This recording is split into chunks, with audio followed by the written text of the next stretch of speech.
시편 50편의 말씀을 보면 감사로 제사를 드리는 자, 하나님 앞에 감사로 제사를 드리는 자 하나님이 기억하시고 축복해 주시는 줄로 믿습니다.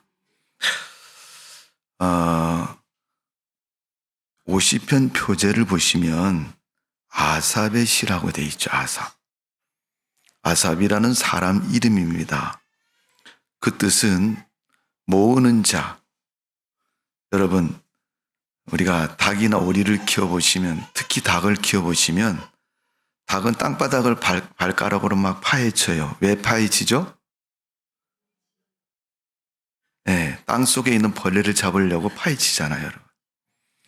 그러니까 벌레를 잡아먹기 위해서 땅을 파헤치는 것처럼 그게 아니고 땅을 파긴 파는데 바깥으로 파지 않고 안으로 파서 모으는 사람. 그러니까 여러분, 인생을 살아가는 삶의 방식인 거죠, 여러분. 아마도 모으는 것은 네가 그렇게 보듬고 먹고 하는 것 통해서 앞으로 좋은 인생이 되고 복된 인생이 될 것이다. 이거 여러분 성경에서 우리 그리스도인들에게 가르쳐 주시는 하나님의 교훈입니다. 아삽이라는 이름을 통해서 우리가 그런 믿음의 교훈을 받고 우리가 늘 모으는 일에 힘쓰는 성도가 되시기를 바랍니다. 어떤 사람들은 항상 바깥으로 파뒤지는 분들이 있어요. 쉽고 편합니다. 그러나 결과는 참담하게 됩니다. 믿음의 삶은 모으는 삶이고 함께하는 삶인 것입니다. 그래서 말도 부정적인 말을 하면 파헤치는 것이 되고 긍정적이고 사랑의 말을 하고 좋은 말을 할 때 모으는 일이 되는 것입니다. 여러분, 일상적인 대화도 모으는 언어를 사용할 수 있는 믿음의 삶이 되시기를 주님의 이름으로 축원합니다. 이 아삽은 솔로몬 시대의 찬양대 봉사자였습니다. 어떤 글에 보면 그는 악장이고 재금을 켜는 자다라고 표현하고 있습니다.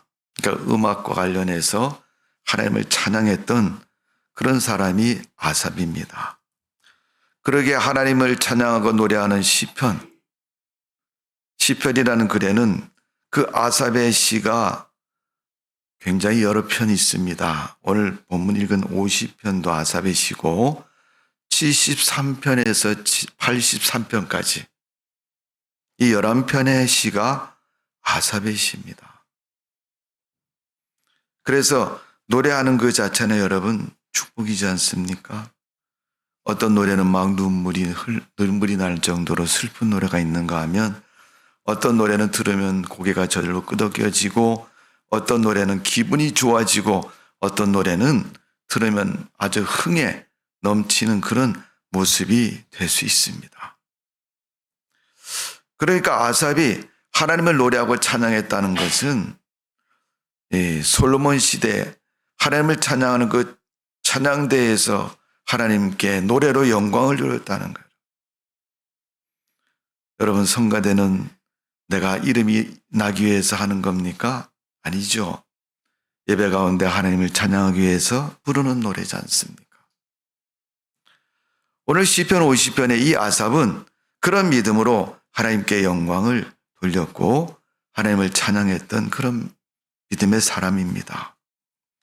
자, 그 아삽의 시 중에 오늘 50편에 보면 하나님 앞에 감사의 제사를 드리는 자에게 하나님께서는 큰 약속을 축복을 말씀하셨습니다. 첫 번째는 15절에 14절의 말씀을 보면 이렇게 표현하고 있습니다. 감사로 제사 드리며 감사로 제사를 드린다. 여러분, 우리가 제사를 구약적인 표현으로 예배라고 말한다면 우리가 드리는 예배는 어떤 예배예요? 교회에서 드리는 예배는 하나님을 찬양하고 드리는 예배죠. 근데 그 예배가 어때요? 감사로 드리냐?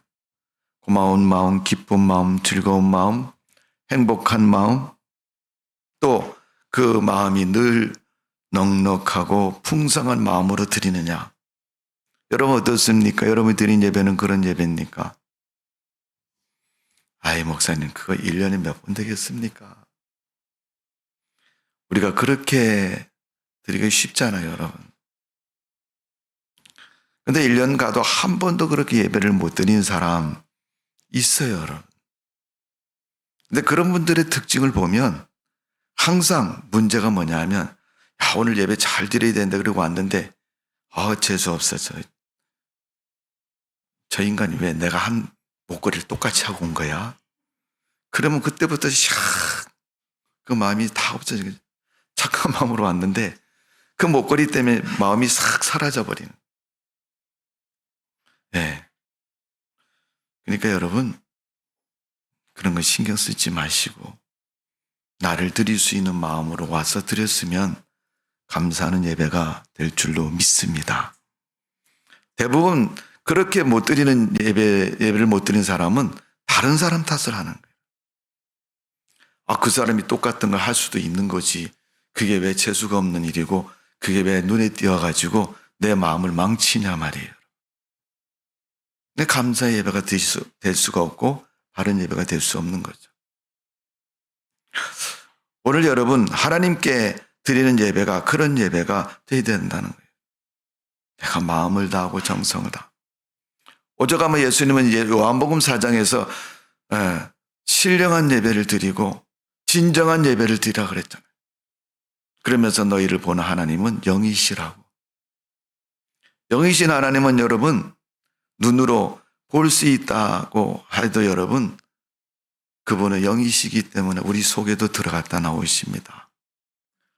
나는 여러분을 볼 때 눈에 보이는 게 전부 다지만 우리 속에 들어올 수 있는 하나님은 내 속 마음에 들어오셔서 내 마음을 이렇게 보신다 그러면 여러분 생각해 보세요.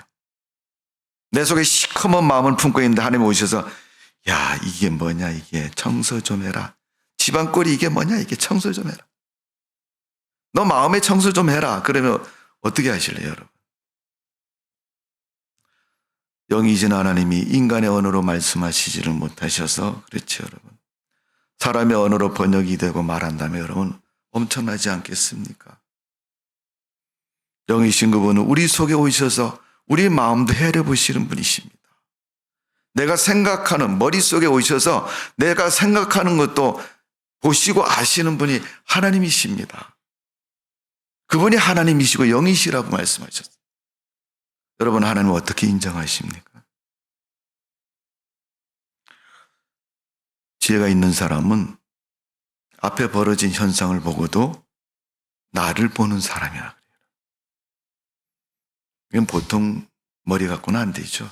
머리로 될 수 있는 게 아니에요. 영적인 감각으로 되는 거예요. 영적인 느낌으로 되는 거예요. 그래서 그걸 조금 큰 소리 치고 잘난 척하는 사람 예언자라고 말해요. 또 세상적으로 말하면, 주술적으로 말하면 점치는 사람.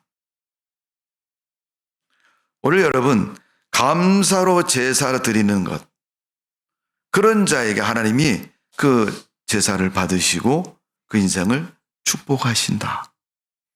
오늘 여러분, 맥주감사절을 맞은 성도 여러분, 우리가 오늘 드리는 이 예배는 그냥 절기가 되었으니까, 오늘 맥주감사절이니까 평소보다 10,000원 더 얹어서 헌금해야 되겠다, 이렇게 드리는 예배가 아닙니다.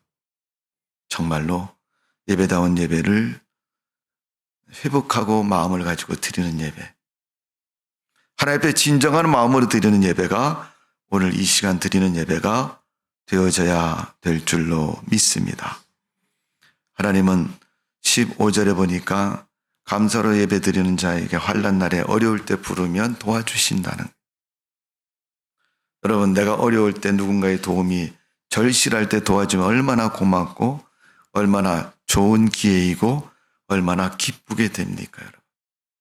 근데 내가 어려움을 당해서 도와달라고 큰 소리를 쳐도 쳐다보지도 않고 본 척도 안 하고 지나가면 그건 여러분 불행한 것입니다. 예수님이 내 이웃에 대해서 교훈할 때 그런 말씀하셨죠. 어떤 사람이 예루살렘에서 여리고로 가다가 한 사람이 길에서 강도를 만났는데 제사장 레위인 다 그냥 지나가고 어떤 이방인 한 사람이 그를 도와주었다. 예수님이 그들에게 묻습니다. 어떤 사람이 진정한 이웃이냐? 어려울 때 도와줄 수 있는 사람이 진정한 이웃이죠. 그것처럼 하나님은 우리의 도움이 되신다고 말씀하신 것처럼 정말 하나님이 우리를 도우신다고 믿는다면 우리가 하나님을 감사 마음으로 섬겨야 될 줄로 믿습니다. 평소에 하나님을 그렇게 잘 섬기면 하나님이 우리가 위기가 찾아오고 어려움이 왔을 때 도와주시는 거죠. 오늘 여러분 14절에 있는 말씀처럼 하나님께서는 우리를 갚으시고 도우시고 함께 하신다고 말씀하셨습니다. 오늘 주님께서 우리와 함께 하신 것처럼 내 소원을 갚으시리라고 말한 것처럼 내가 생각만 해도 내가 드리기만 해도 내가 원하기만 해도 하나님은 다 이루어 주신다는 겁니다. 우리가 사자성어로 사람들이 사용하는 만사형통, 모든 일이 다 잘 되는 것. 그러니까 사람들이 그러잖아요, 여러분. 재수가 없는 사람은 뒤로 넘어져도 코가 깨진다, 여러분. 코는 앞에 달려있는데 왜 뒤로 넘어졌는데 뒤통수가 깨져야지, 여러분. 코가 깨집니까?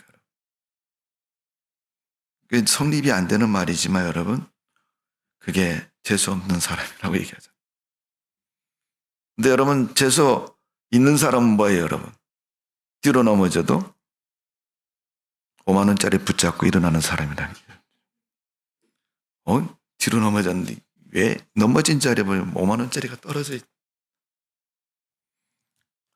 혹시 여러분 가다가 뒤로 넘어지면 잘 보세요. 5만 원짜리 있는가. 네. 그렇게 말하는 것처럼 여러분 모든 일이 여러분 넘어져서 다치고 아프고 여러분 생각할 때 여러분 이게 뭐야 이렇게 할지 모르지만은 네. 거기서 여러분 뭔가가 얻어진다면 여러분 그 넘어진 것을 다 잊어버릴 만큼 기쁨을 얻게 되지 않습니까? 성경은 말씀합니다. 네가 움켜잡을지라도 아무것도 없는 빈손이 된다. 여러분 세상은 하나님의 축복으로 얻어지는 것입니다. 하나님을 믿는 사람이든 안 믿는 사람이든 우리는 성경을 읽으니까 믿음의 근거에서 꼭 성경을 믿는 사람, 하나님을 믿는 사람에 대해서 적용을 하기 때문에 여러분 하나님 안 믿는 사람이 복을 받는 건 이해가 안 되고 또 이해를 하지 못합니다. 그러나 성경은 그렇게 말씀하고 있지 않아요. 우리가 하나님의 말씀을 잘못 이해해서 그렇게 생각하는 것이 여러분 하나님은 모든 세상의 모든 자에게 복을 주시는 줄로 믿습니다. 왜 그러면 세상에 안 믿는 자들이 있느냐? 지가 안 믿었으니까 안 믿는 자가 되는 거예요. 그러니까 성경이 자기 죄로 네가 죽을 것이다라고 말한 것처럼 불신은 사망 멸망에 처해지고 이미 놓여져 있는 것처럼 되어져 있는 것처럼 그들에게는 지옥이 보장되어 있는 겁니다, 여러분. 오늘 우리는 하나님 백성으로 천국 백성으로 사시고 하나님 백성으로 사는 성도들은 하나님을 경외하고 경배하는 믿음에 사는 성도들입니다. 그러니까 우리가 하나님 앞에 감사하는 믿음으로 영광 돌리는 성도가 되시기를 주님의 이름으로 축원합니다. 데살로니가후서 2장 13절의 말씀 보면 주께서 사랑하는 형제들아 우리가 항상 하나님께 감사할 것은 처음부터 너희를 택하사 성령의 거룩하게 하심과 진리를 믿음으로 구원을 받게 하심이니 하나님이 우리에게 주시는 애는 구원의 은혜가 있다. 누가복음 17장 5절은 건강의 축복을 주셨다. 다니엘서 2장 23절에는 기도 응답의 축복을 주셨다. 다니엘이 어디서 기도했습니까? 이방인의 포로로 잡혀가서 이방 나라에서 바벨론에서 기도한 겁니다. 아수르에서 기도한 거예요. 포로로 갇혀 그곳에서 기도한 겁니다. 그런데 하나님 그곳에서도 응답해 주셨습니다. 바울은 고린도전서 1장 4절에 보면 은혜를 주셔서 우리가 하나님의 은혜에 감사하는 것이고 시편 136편 25절에 보면 하나님이 식물을 주셔서 감사한다. 고린도서 15장 57절의 말씀을 보면 사망을 이길 수 있도록 하나님이 도우셔서 감사하는 것이다. 오늘 여러분 하나님 주신 그 놀라운 은혜에 감사하는 믿음 되시고 복 있는 삶이 되시기를 주님의 이름으로 축원합니다. 근데 사람들은 그런 고백을 할 때 언제 합니까? 느껴질 때 하죠, 여러분. 오늘 성경에 보면 말씀을 중심으로 해서 하나님이 주신 은혜를 보면 언제 느껴지느냐면 지나고 보면 느껴진다는 걸 알게 된다는 거예요. 여러분 이런 이야기가 있습니다. 대륙을 오가며 횡단하면서 큰 사업을 하는 사장님이 있습니다. 자, 예를 들면 우리가 사는 땅이 한국 땅이죠. 그 사람이 한국 땅에 산다고 치면 그가 이제 여기서 자기 사업차 미국에 아주 중요한 사업가를 만나서 둘이 계약 체결하기로 약속을 하고 이제 비행기를 타고 미국으로 가야 되는데 공항을 가기 위해서 차를 타고 착 가다가 보니까 도로 한가운데서 교통사고가 얼마나 크게 났는지 그냥 수십 명이 막 대피하고 난리가 난 거예요. 소방차가 등장을 하고 막 도저히 이게 차를 몰고 갈 수 없는 그런 도로가 된 겁니다. 어떻게 할 수가 없어서 그가 어찌어찌 해서 그냥 샛길로 빠졌는지 옆길로 빠졌는지 해가지고 겨우 공항에 도착을 했습니다. 도착해서 보니까 10분 늦게 도착해서 비행기가 이미 떠나버렸어요. 축복입니까? 축복이 아닙니까? 네. 아무도 대답을 안 하시네. 여러분, 그 계약 성사되지 않아서 수천억을 손해보는 그런 중요한 계약인데 여러분, 사람들이 정말 내가 운이 없는 거야. 이게 도대체 뭐야? 그럴 거 아닙니까, 여러분? 네. 돌다리도 두들겨가면서 건너가라고 의심이 계셔서 이제 축복이 아니라고 얘기를 안 하시네. 자, 10분 늦게 도착해서 비행기가 휙 날아가 버렸어요. 자기 계약도 날아가고 사업도 날아가 버렸습니다. 야, 30분 있다가 뉴스가 나온 데는 자기가 타려던 비행기가 태평양에서 떨어져 다 죽었대요. 축복이에요, 축복 아니에요? 왜 아까는 대답 안 했어요? 뭐 이런 얘기 많잖아요, 여러분. 만일 내가 그 비행기를 탔으면 태평양 가운데서 그냥 죽는 거죠. 계약을 체결하지 못하고 죽는 거나 계약할 수 있는데 비행기 타고 가다가 태평양에서 떨어져 죽거나 죽은 건 똑같아요, 여러분. 그죠?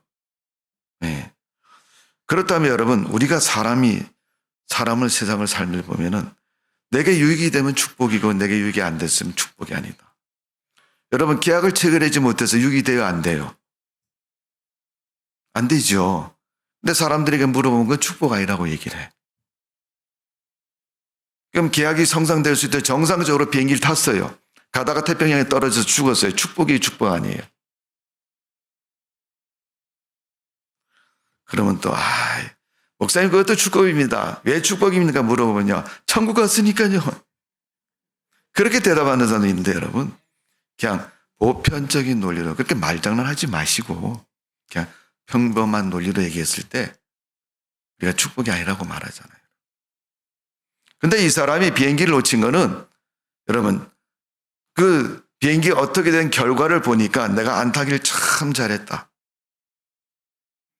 여러분, 만일 그게 계약이 억울해서 체약을 못했다면 여러분, 그 비행기가 마침 태평양에서 떨어져 죽었는데 그 문제로 인해서 여러분, 나중에 그 사람을 만나서 사인을 하고 계약을 할 수 있도록 되었다면 여러분, 할 말은 있잖아요, 여러분. 만일 내가 그 비행기 탔으면 죽었으면 이거 안 되는데 기회를 한 번 더 달라고 그 사람에게. 내가 약속을 어겼지만 천재지변처럼 생겨진 일로 인해서 계약을 어겼으니까 기회를 한 번 더 달라고 말할 수는 있잖아요.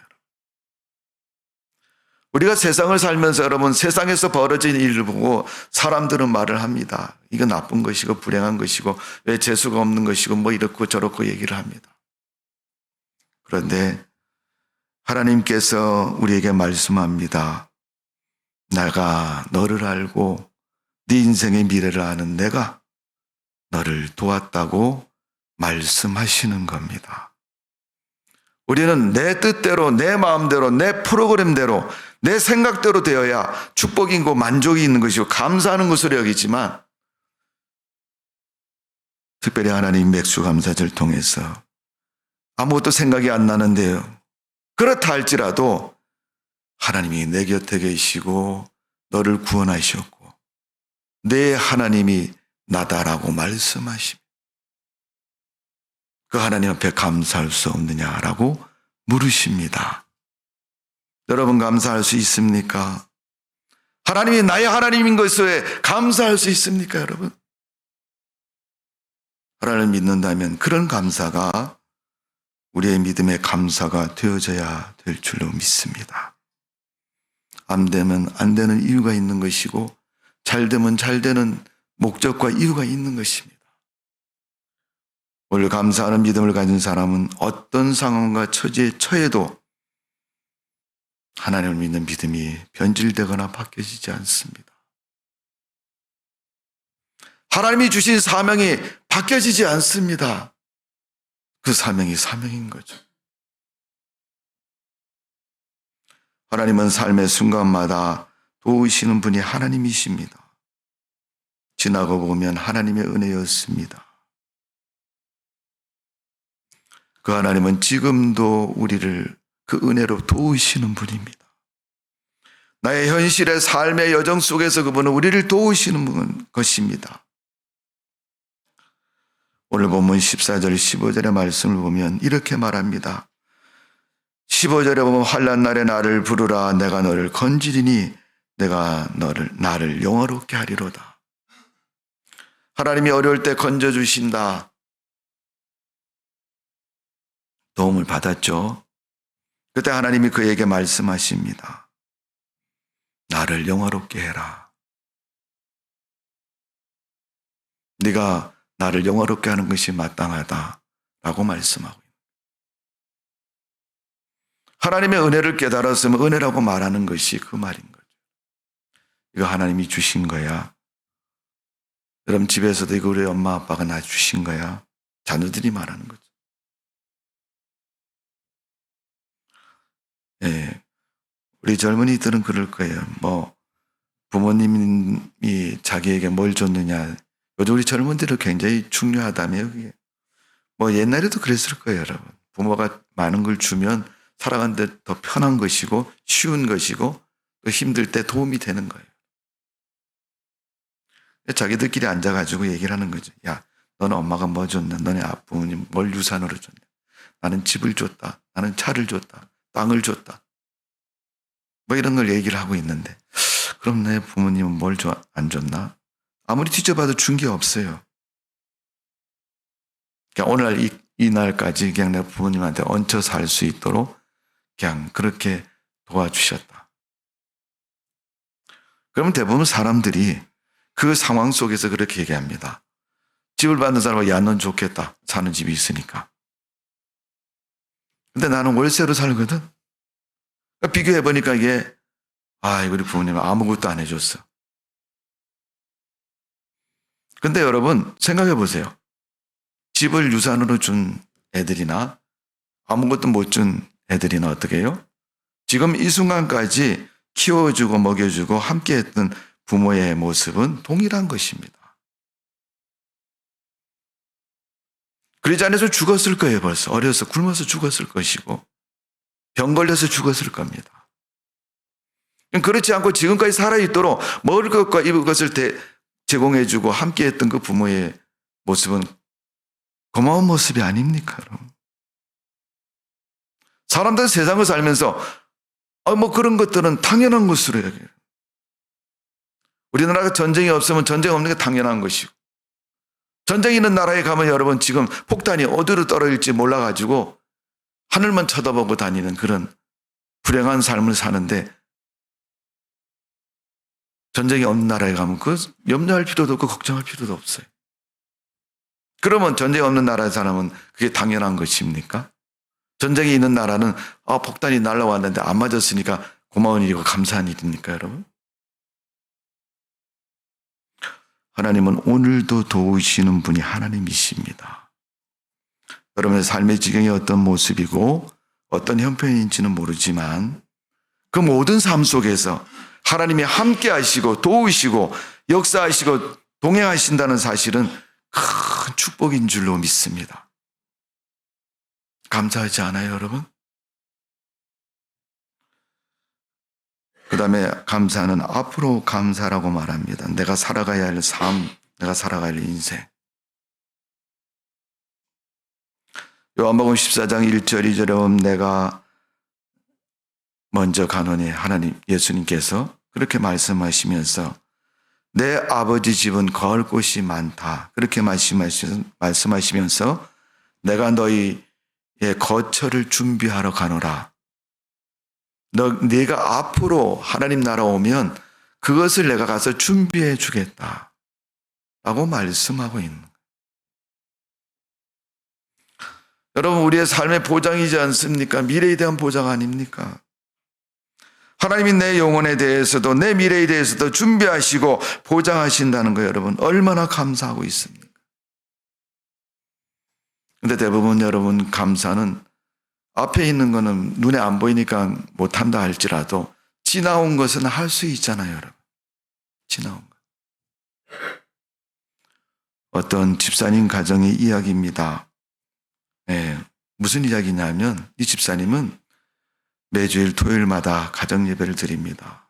자녀들하고 앉아서 찬송 부르고 성경 말씀 읽고 또 주어진 성경 말씀을 참 묵상하면서 이렇게 스토리나 또 성경의 본문을 읽으면서 이렇게 하나님 말씀이다 은혜 받고 거기 말씀에서 교훈도 찾고 또 서로가 살아가면서 일주일 동안 있었던 일들을 다 이렇게 하고 그러면서 꼭 하는 게 뭐냐 하면 지금 여러분도 한번 해보십시다. 지금 가방에서 볼펜 하나씩 꺼내보세요. 있는 분들은 그냥 들고 계시고 자 꺼내보셨으면 그분이 하는 건 뭐냐 하면 종이를 한 장 주면서 그래요. 자, 우리 이번 주간에 내가 지나오는 동안 좋았던 일 한번 3가지만 써보자. 그렇게 제안을 해요, 여러분. 한번 써보세요, 여러분. 지금 주부에 보시면 광고란에 공란이 많아요. 1번, 2번, 3번 쓰셔가지고 머릿속에 지금 스쳐 지나가는 거 좋았던 일 3가지를 한번 써보세요. 저는 이런 생각을 해봤습니다. 매주 감사를 맞이해서 정말 좋았던 일이 뭐냐. 하나님이 6개월 동안 건강을 주셔서 감사합니다. 또 우리 가족들과 함께 할 수 있어서 감사합니다. 하나님 앞에 예배를 드릴 수 있는 그런 삶을 주셔서 감사합니다. 코로나 때 얼마 예배를 못 드렸어요. 그러니까 이젠 그런 것도 필요 없고 예배를 잘 드릴 수 있으니까 감사합니다. 한번 써보세요, 여러분. 지금. 그랬더니 그것을 매주일마다 가정 예배 때마다 썼더니 무슨 일이 났냐면 그 시간 되면 기다려지고요. 자기 삶을 이제 돌아보게 되죠. 그런데 쓰는데 뭘 써요? 좋았던 일을 쓰는 거니까. 나쁜 것을 썼으면 여러분 욕을 쓸 수도 있고 여러 가지 안 좋은 일을 쓸 수 있겠죠. 그런데 좋았던 걸 쓰다 보니까 그걸 쓸 때마다 하나님이 성령을 기름 부어주셔서 가슴이 뜨거워지고 기쁨이 충만하도록 그 가정을 은혜 주셨다는 겁니다, 여러분. 여러분 해보십시오. 일주일에 한 번이라도 종이를 꺼내놓고 앉아서 이번 주간에 좋았던 일이 뭘까? 1번 왼수를 만나서 좋았다. 웃으셨는데 그 원수가 달리 보였어요. 어머니 씨 반갑습니다. 옛날 같으면 고개 돌리고 이렇게 하죠. 그런데 오늘은 왠지 고개 안 돌리고서 아는 척을 해서 오래간만이다 그랬더니 그 사람이 내 돈 갚을게 이러더라는 거예요. 왼수를 만나서 좋았어요, 안 좋았어요? 돈 갚는데 자기가 오래간만에 만났는데 그러니까 그걸 쓰게 되는 거예요, 여러분. 보통 우리가 뭐 쓰다 보면 이제 그런 건 못 쓰잖아요, 여러분. 그죠? 근데 왼수를 만나서 좋았다. 이렇게 쓰면 여러분 어때요? 돈 받는 일도 생기는 줄로 믿습니다. 감사의 능력이요, 감사의 위력입니다. 하나님께서 우리의 앞길 모든 것을 인도하시는 그 은혜와 사랑, 늘 감사 속에 승리하는 삶이 되시기를 주님의 이름으로 축원합니다. 제가 주보에 감사하는 사람에게 받는 하나님의 축복을 3가지를 써놨어요. 첫 번째는 위험에서 건져주신다. 15절을 보십시오. 환난 날에 나를 부르라 내가 너를 건지리니. 그래서 네가 어려울 때 얘기하면 내가 건져주겠다는 얘기예요. 여러분 무슨 어려운 문제가 있습니까? 그 어려운 문제에 주님을 찾으십시오. 하나님이 여러분을 도와주실 줄로 믿습니다. 이렇게 어려운 문제를 어떻게 해? 이거는 도저히 안 될 거야. 그런 문제도 여러분 말씀하시면 들어주시고 해결해 주시는 줄로 믿습니다. 그래서 홍수 같은 천재지변 같은 큰 문제를 만나도 하나님은 그 문제에서 건져주십니다. 우리의 질병과 전쟁과 가뭄과 기근과 고통의 문제가 찾아올지라도 하나님은 그 환난에서 우리를 건져 주시는 줄로 믿습니다. 그 믿음 승리하시고 환난 속에서 하나님의 도우심이 여러분 삶에 넘치는 성도의 삶 되시기를 주님의 이름으로 축원합니다. 두 번째는 내 이름을 창대하게 하신다. 사람이 이름 나는 데는 여러분 대통령이 돼서 이름 나는 경우도 있지만 사람 10명 죽여서 이름 나는 경우도 있어요, 여러분.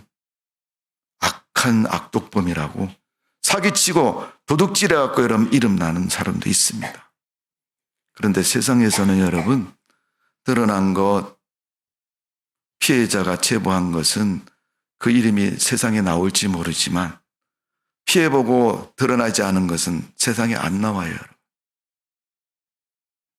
특히 하나님의 것을 도둑질할 때 여러분 하나님 말씀하시나요? 안 말씀하세요. 하나님의 것을 제일 도둑질 많이 하는 사람이 누굴까요, 여러분? 나는 2 종류의 사람이라고 생각해요. 다 집약해서 한 종류의 사람이에요. 교회 다니는 사람이라고 저는 생각해요. 여러분 하나님 안 믿는 사람은, 교회 안 다니는 사람은 하나님 생각지도 않고 이게 하나님의 것이라고 구분도 못해요, 여러분.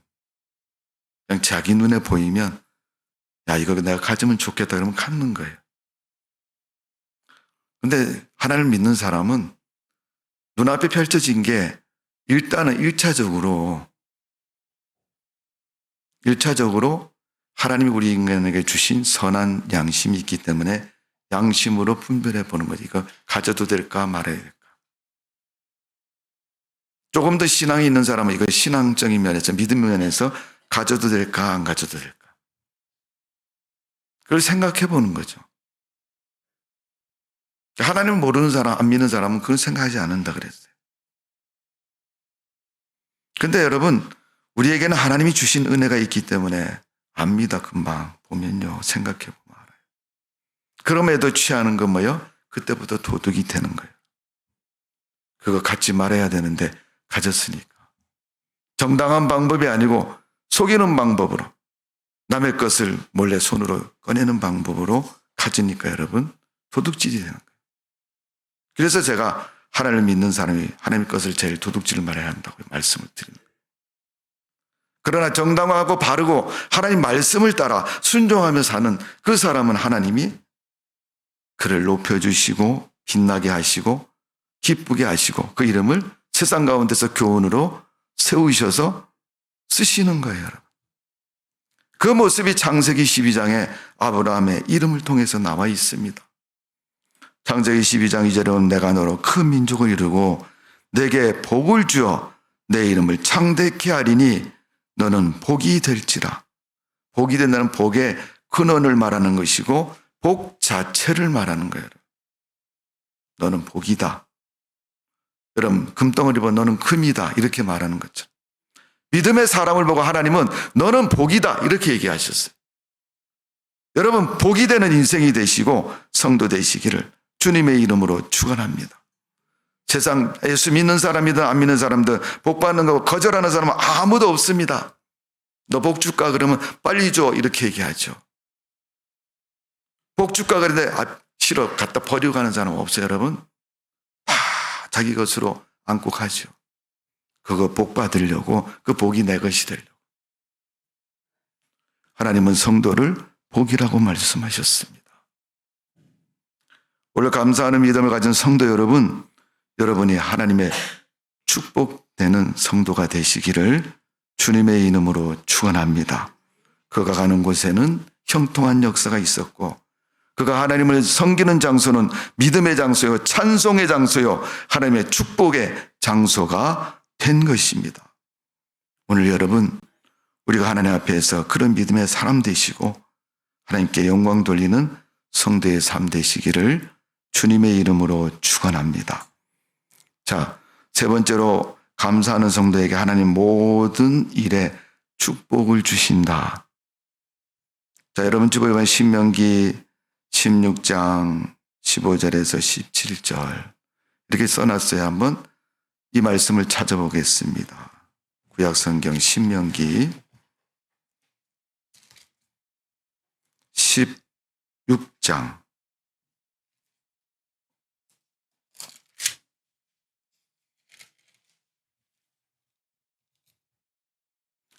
자, 15절에서 17절입니다. 287면이 있습니다. 자, 우리 15절에서 17절과 다 같이 한번 읽어봅니다. 시작.